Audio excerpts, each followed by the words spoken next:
नमस्कार, स्वागत है आपका। आप देख रहे हैं इंडिया वॉइस और मैं हूं आपके साथ योगेश पांडे। राष्ट्रीय जांच एजेंसी से मिली लीड के आधार पर आज 8 राज्यों के पुलिस और दूसरी एजेंसी ने एक बार फिर पॉपुलर फ्रंट ऑफ इंडिया मतलब पीएफआई के देश भर में फैले कई ठिकानों पर छापेमारी की है। शुरुआती जानकारी के मुताबिक यह दूसरे राउंड की रेड बताई जा रही है। पहले राउंड में एनआईए ने छापेमारी की थी। जांच एजेंसियों ने अलग अलग जगहों से पीएफआई के कई सदस्यों को गिरफ्तार किया, जबकि कुछ लोगों को हिरासत में लिया गया है। दिल्ली, यूपी, कर्नाटक, महाराष्ट्र, मध्य प्रदेश समेत कई राज्यों में एक साथ पीएफआई के खिलाफ एक्शन हुआ है। शाहीन बाग में जहां अर्धसैनिक बल गश्त कर रहे हैं, लखनऊ में पीएफआई से जुड़े करीब 6 लोग हिरासत में लिए गए हैं। सभी से पूछताछ की जा रही है। वसीम और माजिद के नेटवर्क में आए सभी संदिग्धों को पूछताछ के लिए हिरासत में लिया गया है। यूपी एटीएस के साथ साथ यूपी एसटीएफ की टीमें भी पूछताछ कर रही हैं। एटीएस टीम ने बुलंदशहर के स्याना के मोहल्ला चौधरियान में से एक मौलवी को हिरासत में लिया है।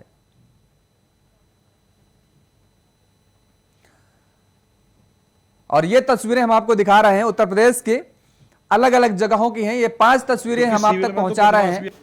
पहली तस्वीर वाराणसी की है, जहां पर एनआईए का एक्शन देखने को मिला है। पीएफआई के संगठन पर छापा मार कार्रवाई की गई है। पीएफआई के सदस्य जो सक्रिय थे उनकी धरपकड़ की गई है। और इसके साथ ही दूसरी तस्वीर अगर आप देखेंगे, वाराणसी के नीचे लखनऊ, ये लखनऊ की तस्वीर है। यहां पर भी एजेंसियों की बड़ी कार्रवाई देखने को मिली है। यहां पर धरपकड़ की गई है। लखनऊ से कुल 6 लोगों की हिरासत में लिया गया है बताया जा रहा है और उनसे पूछताछ जारी है। और गाजियाबाद, बुलंदशहर और शामली, ये अलग अलग 5 तस्वीरें हम आप तक पहुंचा रहे हैं।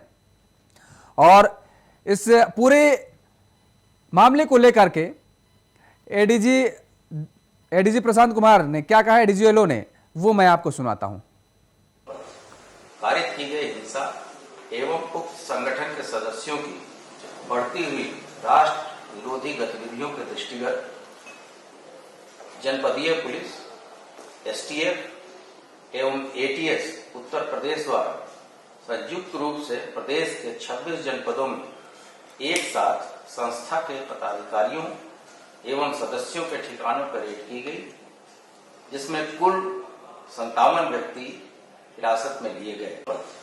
पारित की गई हिंसा एवं उक्त और ग्राफिक्स के जरिए समझाने की कोशिश करते हैं कि कैसे क्या कार्रवाई की गई है। 8 राज्यों से पीएफआई के 170 से ज्यादा सदस्य गिरफ्तार किए जा चुके हैं। बड़ी कार्रवाई करते हुए यह कार्रवाई की गई है। दिल्ली पुलिस ने करीब 30 लोगों को गिरफ्तार किया है। यह बड़ी कार्रवाई की गई है। यूपी के 8 जिलों में एटीएस की टीम ने छापेमारी की है और लोगों को हिरासत में लिया गया है। लखनऊ में पीएफआई से जुड़े करीब 10 लोग हिरासत में लिए गए हैं। पहले 6 संख्या बताई जा रही थी, अब बढ़कर के 10 हो गई है। 10 लोगों को गिरफ्तार किया गया, हिरासत में लिया गया है। लखनऊ के शहरी इलाकों से भी पीएफआई के मददगार दबोचे गए हैं। बड़ी कार्रवाई की गई है। उत्तर प्रदेश में ही सीतापुर जिले का अगर जिक्र करें तो सीतापुर से भी पीएफआई के 2 सक्रिय सदस्यों को गिरफ्तार किया जा चुका है। कर्नाटक में पुलिस ने पीएफआई के 25 लोगों को गिरफ्तार किया है। सबसे बड़ी कार्रवाई कर्नाटक में देखने को मिली है। और इसके साथ ही मध्य प्रदेश में पीएफआई के 21 लोगों को हिरासत में लिया गया है। कर्नाटक और उसके बाद मध्य प्रदेश में भी 21 लोगों को हिरासत में लिया गया है। महाराष्ट्र में पीएफआई के 6 समर्थकों को हिरासत में लिया गया है। पीएफआई पर यह बड़ी कार्रवाई की गई है। पीएफआई के सक्रिय सदस्यों पर असम में पुलिस ने पीएफआई के 25 मेंबर को गिरफ्तार किया है। असम और कर्नाटक के साथ महाराष्ट्र में बड़ी कार्रवाई की गई है। सबसे ज्यादा लोग गिरफ्तार किए गए हैं, हिरासत में लिए गए हैं। गुजरात से पीएफआई के 15 लोग डिटेन किए गए हैं। केरल से गिरफ्तार पीएफआई मेंबर्स को एनआईए की हिरासत में भेज दिया गया है और उनसे पूछताछ की जा रही है लगातार। तो 8 राज्यों में लगातार छापेमारी की कार्रवाई को अंजाम दिया गया है। और ज्यादा जानकारी के साथ हमारे संवाददाता प्रियम पाठक हमारे साथ सीधे जुड़ चुके हैं। प्रियम, लखनऊ का अगर जिक्र करें तो लगातार जिस तरीके से कार्रवाई देखने को मिली है, पीएफआई के सदस्यों पर यह शिकंजा कसा जा रहा है। अब तक कितने लोगों को गिरफ्तारी की जा चुकी है, हिरासत में लिया जा चुका है? बिल्कुल योगेश, देखिए पीएफआई के सदस्यों पर धरपकड़ के लिए और उसमें फंडिंग को लेकर लगातार अगर आप देखें तो इंटेलिजेंस की जो एजेंसियां हैं वो लगातार सक्रिय हैं और लगातार आप शिकंजा कसने की कवायद जो है वो कर रहे हैं। और उसी के चलते अगर आप देखें तो अभी आज से कुछ दिन पहले भी जो है इस तरीके की छापेमारी जो है वो की गई थी, जिसमें कुछ लोग को हिरासत में लिया गया था, उनसे पूछताछ की गई। कर्नाटक में जिस तरीके से छापेमारी हुई थी वहाँ पे जो पीएफआई के सदस्य जो थे उनको गिरफ्तार किया गया था, हिरासत में लिया गया था, उनसे जो पूछताछ की गई है और जो उनसे इनपुट्स मिले हैं उसके आधार पर अब लगातार अगर आप देखें तो एनआईए की जो है वो छापेमारी चल रही है, जिसमें एटीएस और एसटीएफ दोनों की जो है वो संयुक्त टीमें भी साथ में काम कर रही हैं। यूपी की बात करें तो आज यूपी में गाजियाबाद, बुलंदशहर, लखनऊ, सीतापुर और वाराणसी, इन जगहों पे एक साथ जो है वो इन इंटेलिजेंस की एजेंसियों ने जो है वो छापेमारी करी है। लखनऊ से जो जानकारी है अब तक तकरीबन 9 से 10 लोगों को जो है वो हिरासत में लिया गया है। पूरे स्टेट से अगर बात करें तो 16 लोगों को अब तक जो है वो हिरासत में लिया गया है और उनसे लगातार पूछताछ चल रही है, उनसे सवाल जवाब किए जा रहे हैं और पूरे टेरर फंडिंग का जो मामला है उसको इसमें देखने का पूरा प्रयास किया जा रहा है कि कहां से फंडिंग हो रही थी, कौन से उन इलाकों में या जहां से गिरफ्तारियां हुई हैं, जहां पर इन संगठनों का संचालन हो रहा था, जहां से वहां पर जो कागज है वो काफी महत्वपूर्ण जो है वो जानकारी के मुताबिक जो है इन जांच एजेंसियों को जो है वो हाथ लगे हैं। और लगातार इस बात को लेकर कवायद हो रही है कि ज्यादा से ज्यादा इनके नेटवर्क को जो है वो ट्रेस किया जा सके और जो फंडिंग के जो मामले हैं या अन्य जो मामले हैं उन सभी चीज़ों को लेकर ध्यान में रखते हुए बारीकी के साथ में पूरी जो एजेंसियां हैं वो जांच कर रही हैं। लोकल पुलिस जो है वो भी मौके पर जो है कई जगह पे पहुंची वहां पर। इसके अलावा जो एटीएस है, एसटीएफ है, वो भी मौके पर पहुंची। यूपी में आज विशेष तौर पर जो है अगर आप देखें तो सुबह से ही जो है वो छापेमारी का दौर शुरू हुआ और एक साथ कई जगहों पर ये छापेमारी की गई और उन सभी जगहों पर जो है वो जगहों को फ्रीज किया गया। वहाँ पर टीमें पहुंची, एटीएस की टीम भी साथ में मौजूद रही, एसटीएफ की टीमें मौजूद रहीं और एनआईए के जो इनपुट्स थे उनके आधार पर लगातार ये छापेमारी जो है वो की जा रही है। और पूरा एक जो मसला है, जो पूरा एक रैकेट है पीएफआई को फंडिंग को लेकर, कहाँ से फंडिंग हो रही है, उस फंडिंग का यहाँ पर किन चीज़ों में प्रयोग किया जा रहा है, किस तरीके से समाज के अंदर जो है वो स्थितियों को जो है बिगाड़ने की किस तरीके से प्रयास किए जा रहे हैं, सभी चीज़ों को लेकर इन जांच में, इन छापेमारी में जो है वो जांचें की जा रही हैं और सभी चीज़ों को तबारीकी के साथ में देखा जा रहा है। इंटेलिजेंस की जो बिल्कुल प्रियम, आपने फंडिंग का जिक्र किया तो फंडिंग की बात जहां रही तो वहां ये सामने निकल करके आई है कि खाड़ी देशों ने जहां फंडिंग की है और इसके साथ ये भी निकल करके सामने आ रहा है कि जो मुस्लिम वर्ग में जो बड़े बिजनेसमैन हैं उनकी तरफ से भी फंडिंग की जा रही है। तो पूछताछ में और ऐसी कितनी बातें निकल करके सामने आई हैं? देखिए अभी ये पूछताछ चल रही है और अभी ये पूछताछ आगे लगातार जारी रहेगी और जो इनपुट्स हैं, क्या चीज़ें पूछताछ में निकल के आई हैं उसको साझा नहीं किया गया है एजेंसियों की तरफ से, क्योंकि वो सीक्रेट डाटा है, कॉन्फिडेंशियल जो है वो डाटा है, तो इसलिए उसको शेयर नहीं किया गया है। और उसको लेकिन ये जरूर इतनी जानकारियां हाथ में लगी हैं कि कई ऐसे दस्तावेज जो है वो जांच एजेंसियों के हाथ में लगे हैं जो आने वाले दिनों में इस तरीके के आपको देखने को छापेमारी और भी मिल सकती है और लोगों को हिरासत में लिया जा सकता है।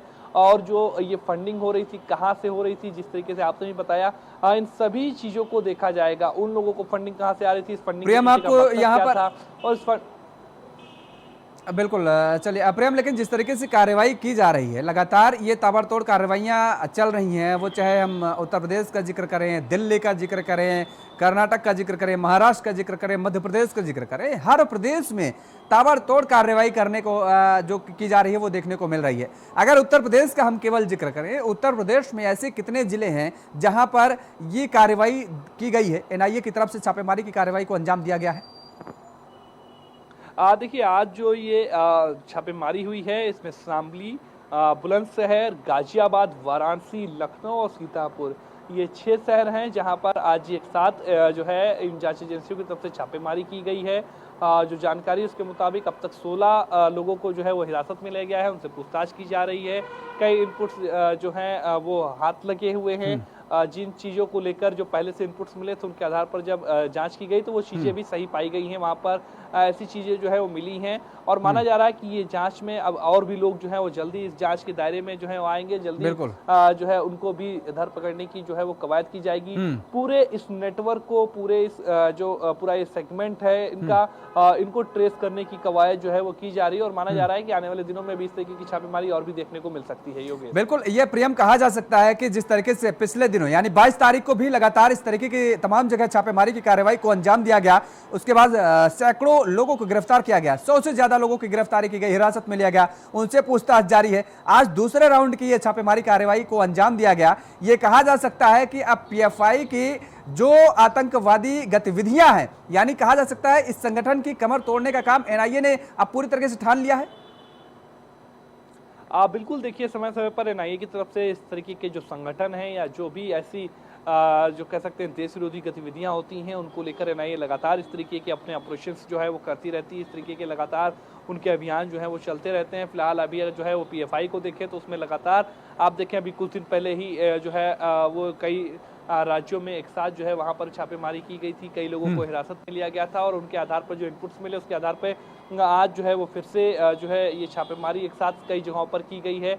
आज जो इनपुट्स मिलेंगे उनको एक साथ में मैच कराकर और उससे जो डाटा तैयार होगा उसके आधार पर माना जा रहा है कि आगे की भी इस तरह की कार्रवाई जो है वो देखने को मिलेगी, ताकि इस पूरे नेक्सस को, पूरे इस नेटवर्क को जो है वो ब्लास्ट किया जा सके और पूरे इस नेटवर्क को जो है जो देश के अंदर गलत चीज़ों को लेकर जो है वो आगे बढ़ाने का प्रयास करे तो उनको ख़त्म किया जा सके। तो उसको लेकर लगातार जो है वो जांच एजेंसियां जो हैं वो प्रयासरत हैं और उसका सिलसिला अभी भी लगातार जारी है।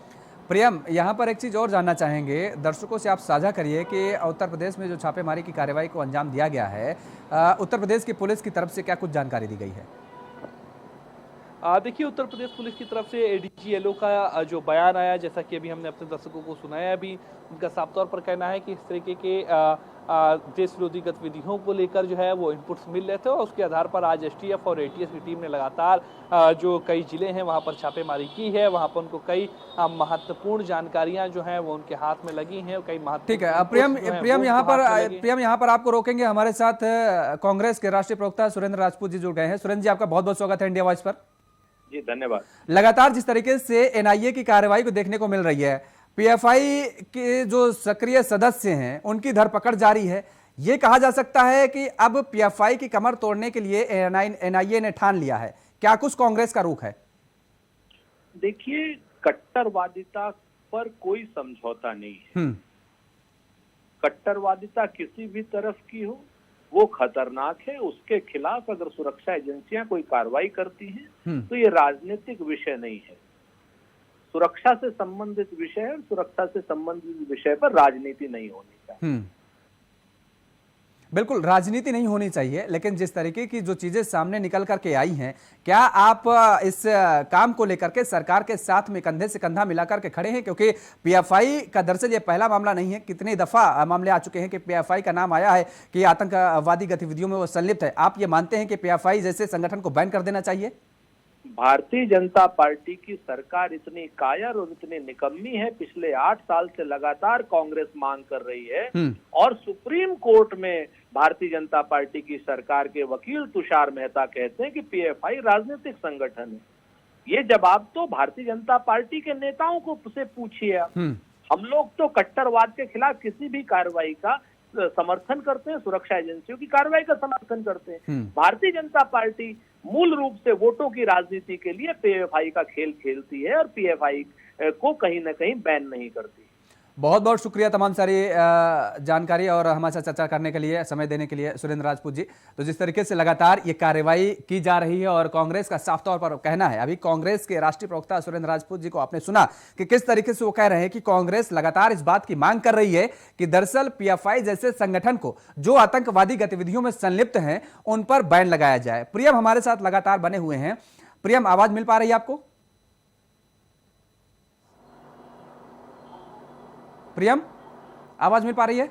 योगेश, बिल्कुल प्रियम, अभी आपने देखा कि सुना कि जिस तरीके से सुरेंद्र राजपूत ये बात कह रहे हैं कि दरअसल कांग्रेस की तरफ से मांग की जा रही है कि पीएफआई जैसे संगठनों पर बैन लगाया जाना चाहिए, लेकिन उन्होंने एक भारतीय जनता पार्टी पर बड़ा ठिकरा फोड़ दिया, बड़ा आरोप मढ़ दिया कि दरअसल वो वोट बैंक की राजनीति कर रही है और इसी तरीके के जो मुद्दे होते हैं वो सामने बीच बीच में ला करके सरकार लगातार जो है अपनी वाहवाही लूटने के प्रयास करते हैं। बिल्कुल योगेश, देखिए जिस तरीके से ये कार्रवाई हुई और साफ तौर पर आपने सुना भी कि कांग्रेस के प्रवक्ता का जो वक्तव्य था, उन्होंने साफ तौर पर स्पष्ट कहा कि जो भी कट्टरवाद है उसके खिलाफ जो भी जांच एजेंसियां कार्रवाई कर रही है उसका वो पूरी तरह से समर्थन करते हैं। पीएफआई को बैन करने की कांग्रेस पार्टी मांग कर रही है, इसको बैन किया जाना चाहिए, लेकिन उसके पीछे की क्या वजह है वो अलग समीकरण है, उनके पीछे के कारण अलग अलग हैं। लेकिन मौजूदा वक्त में अगर आप देखें जिस तरीके से कार्रवाई देखने को मिली है पीएफआई के खिलाफ, तो उससे इस बात स्पष्ट है कि लगातार जो है जांच एजेंसियों के पास में इनपुट्स आ रहा है और लगातार जांच एजेंसियों के टारगेट पर जो है वो इस समय पीएफआई है और उसी को लेकर लगातार जो है वो एनआईए की तरफ से अगर आप देखें तो लगातार कार्रवाई जो है वो देखने को मिल रही है। चलिए, बहुत बहुत शुक्रिया प्रियम आपका भी हमारे साथ जुड़ने के लिए और जानकारी देने के लिए। आप नज़र बनाए रखिए, आपसे अपडेट लेते रहेंगे पूरे मामले को लेकर। तो पीएफआई पर ताबड़तोड़ एक्शन का दौर जारी है, लगातार कार्रवाई की जा रही है। पीएफआई पर सर्जिकल स्ट्राइक पार्ट 2 कहा जा सकता है, क्योंकि पिछले दिनों भी जिस तरीके से लोगों को हिरासत में लिया गया था, 100 से ज्यादा लोगों को हिरासत में लिया गया था, उनसे पूछताछ जारी है, आतंकवादी गतिविधियों में संलिप्त होने का आरोप लगा है और ऐसे लोगों को चिन्हित कर लगातार एनआईए के टीम, एनआईए के सदस्य पहुंच रहे हैं और देश के अलग अलग राज्यों के अलग अलग जिलों तक जा रहे हैं और वहां पर बड़ी कार्रवाई को अंजाम देते हुए लोगों को हिरासत में ले रहे हैं और उनसे पूछताछ की जा रही है।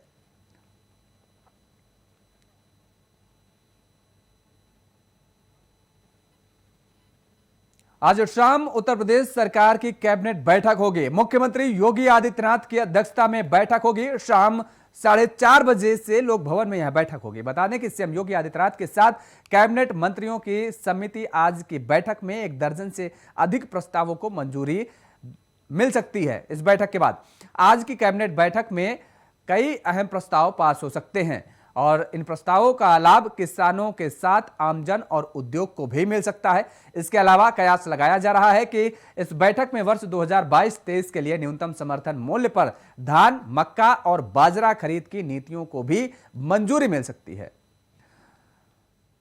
तो लोक भवन में यूपी कैबिनेट की अहम बैठक होगी। आज शाम 4:30 बजे ये कैबिनेट की बैठक होगी। मुख्यमंत्री योगी आदित्यनाथ की अध्यक्षता में कैबिनेट की बैठक आहूत की जाएगी। कई अहम प्रस्तावों को आज मंजूरी मिल सकती है। औद्योगिक विकास, नगर विकास के भी प्रस्ताव रखे जा सकते हैं आज की कैबिनेट की बैठक में शाम 4:30 बजे और इसके साथ ही एमएसपी पर धान खरीद की नीति को भी मंजूरी मिल सकती है आज की कैबिनेट की बैठक में। इलेक्ट्रिक व्हीकल नीति के मसौदे को भी मंजूरी मिल सकती है, ऐसी उम्मीद लगाई जा रही है, ऐसे कयास लगाए जा रहे हैं। अहम बैठक 4:30 बजे है और कैबिनेट की बैठक में कई अहम प्रस्तावों पर आज मुहर लग सकती है।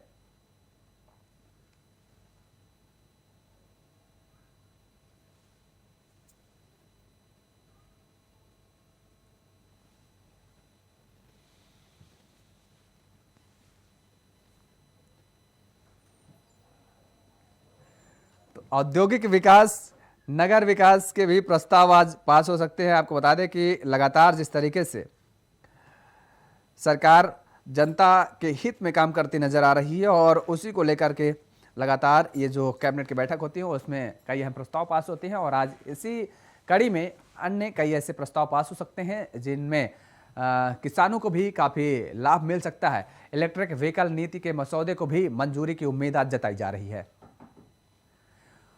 और हमारे साथ प्रियम पाठक हमारे संवाददाता फोन लाइन पर बने हुए हैं। प्रियम, आज 4:30 बजे कैबिनेट की बैठक है योगी सरकार की, क्या कुछ किन प्रस्तावों पर मुहर लग सकती है? प्रियम, चलिए संपर्क नहीं हो पा रहा है, शायद फिर से जोड़ने की कोशिश करेंगे और जानेंगे कि किन किन प्रस्तावों पर आज मुहर लग सकती है। तो यह बैठक बेहद अहम मानी जा रही है। आज शाम 4:30 बजे कैबिनेट की बैठक है। इलेक्ट्रिक व्हीकल नीति के मसौदे को भी मंजूरी मिल सकती है, ऐसी उम्मीद जताई जा रही है।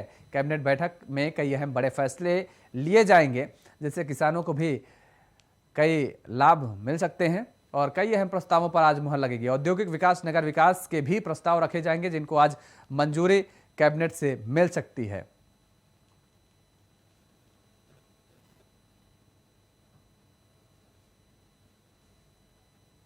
और एक बार फिर से हमारे साथ प्रियम पाठक हमारे संवाददाता फोन लाइन पर बने हुए हैं। प्रियम, आज शाम 4:30 बजे कैबिनेट की बैठक है, किन प्रस्तावों पर मुहर लग सकती है?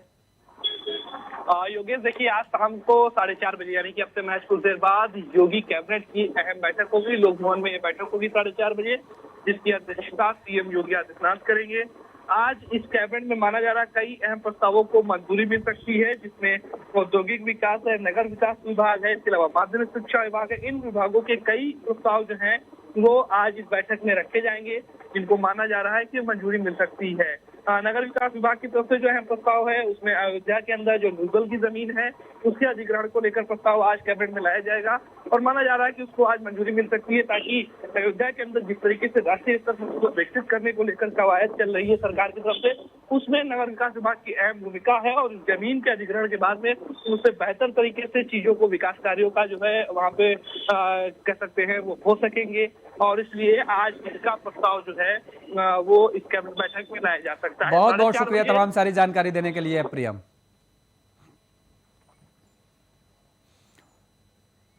और रुक करेंगे इस वक्त की बड़ी खबर का। कांग्रेस अध्यक्ष पद के चुनाव से जुड़ी इस वक्त की बड़ी खबर। आपको बता दें कि अब तक सिर्फ 2 लोगों ने फॉर्म लिया है, शशि थरूर और पवन बंसल ने फॉर्म लिया है। निर्वाचन अधिकारी मधुसूदन मिस्त्री ने इस बात की जानकारी दी है। अध्यक्ष पद का दावेदार नहीं, पवन बंसल ने यह बात कही है, किसी और के लिए फॉर्म लिया है। यानी पवन बंसल खुद अपने लिए फॉर्म नहीं ले गए हैं, वो किसी और के लिए फॉर्म ले गए हैं। उन्होंने इस बात की जानकारी दी है। 23 सितंबर को शशि थरूर भी फॉर्म भरेंगे। अब पवन बंसल किसके लिए, किस नेता के लिए फॉर्म ले गए हैं, यह बड़ा सवाल है। तो कांग्रेस अध्यक्ष पद के लिए 2 फॉर्म लिए जा चुके हैं अब तक। शशि थरूर ने भी अपने लिए फॉर्म मंगवाया, जो कि 23 सितंबर को वो फॉर्म भरेंगे। दूसरी तरफ पवन बंसल भी आज फॉर्म ले गए हैं, लेकिन उन्होंने इस बात की जानकारी दी है कि दरअसल वो खुद के लिए फॉर्म नहीं ले जा रहे हैं, किसी और नेता के लिए ले जा रहे हैं। किसी और ने उनसे कहा है, और कौन सा वो नेता होगा जो शशि थरूर के सामने अब कांग्रेस के अध्यक्ष पद के लिए मैदान में उतरेगा, अभी इस नाम का खुलासा नहीं हुआ है। हालांकि कयास लगातार जरूर लगाए जा रहे थे कि अशोक गहलोत शशि थरूर के सामने चुनावी मैदान में होंगे, लेकिन अब जिस तरीके से राजस्थान में सियासी पारा हाई है और उसको लेकर के अभी अशोक गहलोत को लेकर के संशय लगातार बरकरार है। अशोक गहलोत का नाम जरूर चल रहा है, लेकिन अभी फॉर्म का ये जो दूसरा फॉर्म है वो किसके लिए है, अशोक गहलोत के लिए या फिर किसी और के लिए, अभी इस बात का खुलासा नहीं हो पाया। नितिन ज्यादा जानकारी के साथ हमारे साथ फोन लाइन में बने हुए हैं। नितिन, दूसरा फॉर्म आज गया है कांग्रेस पार्टी कार्यालय से, बताया जा रहा है पवन बंसल ये फॉर्म लेकर के गए हैं, लेकिन यह भी बात की जानकारी दी गई है कि वो खुद के लिए नहीं गए, तो आखिर फॉर्म किसके लिए? देखिए, बिल्कुल जिस तरीके से अशोक गहलोत का नाम सामने आ रहा था कांग्रेस का अध्यक्ष बनाने के लिए, उसमें काफी चर्चाएं में सबसे पहले जो है अशोक गहलोत चले हुए थे, उसके बाद में शशि थरूर लाइन नंबर पे थे, दूसरे नंबर पे आज जो पवन बंसल जो है फॉर्म लेके गए हैं पार्टी कार्यालय से, वो कहीं ना कहीं जो एक बड़े नेता के लिए जा सकता है। सूत्रों के हवाले से बता दें कि शशि थरूर के लिए भी फॉर्म बताया जा रहा है कि शशि थरूर के लिए भी फॉर्म भर सकते हैं। जिस तरीके से काफी घमासान यहाँ पर कांग्रेस में देखने को मिल रहा है, राजस्थान की उसको देखते हुए, मैं मुख्यमंत्री कुर्सी को देखते हुए चल रहा है, तो इसी को देखते हुए जो है साफ कर दिया गया है कि अभी जो फिलहाल अशोक गहलोत जो है वो अभी अध्यक्ष बनने के लिए सही नहीं आ रहे। जिस तरीके से सचिन पायलट को लेकर मुख्यमंत्री बनाने के लेकर यहाँ पर चर्चाएं चल रही है, तमाम वहाँ पर विधायक पहुंचे हुए, पार्टी का हाईकमान की जो मीटिंग है यहाँ पर चल रही है। आज पवन बंसल भी खुद फॉर्म लेकर गए हैं। किस तरीके जो अध्यक्ष पद के लिए जिम्मेदारी है किसी न किसी अपने उनके जो करीबी नेता है उनको लेकर गए। शशि थरूर की जो है फॉर्म भरेंगे, 23 तारीख को जो है नामांकन करेंगे। जिस तरीके से जो काफी यहाँ पर घमासान देखने को मिल रहा है कांग्रेस के अंदर। बहुत बहुत शुक्रिया तमाम सारी जानकारी देने के लिए नितिन। तो कांग्रेस अध्यक्ष पद के चुनाव से जुड़े इस वक्त की बड़ी खबर, दूसरा फॉर्म भी जा चुका है और पवन बंसल ये फॉर्म लेकर के गए, लेकिन उन्होंने इस बात की जानकारी दी कि दरअसल वो फॉर्म अपने लिए नहीं किसी और के लिए लेकर जा रहे हैं। इस बुलेटिन में फिलहाल इतना ही। खबरों के लिए आप देखते रहिए इंडिया वॉइस। नमस्कार।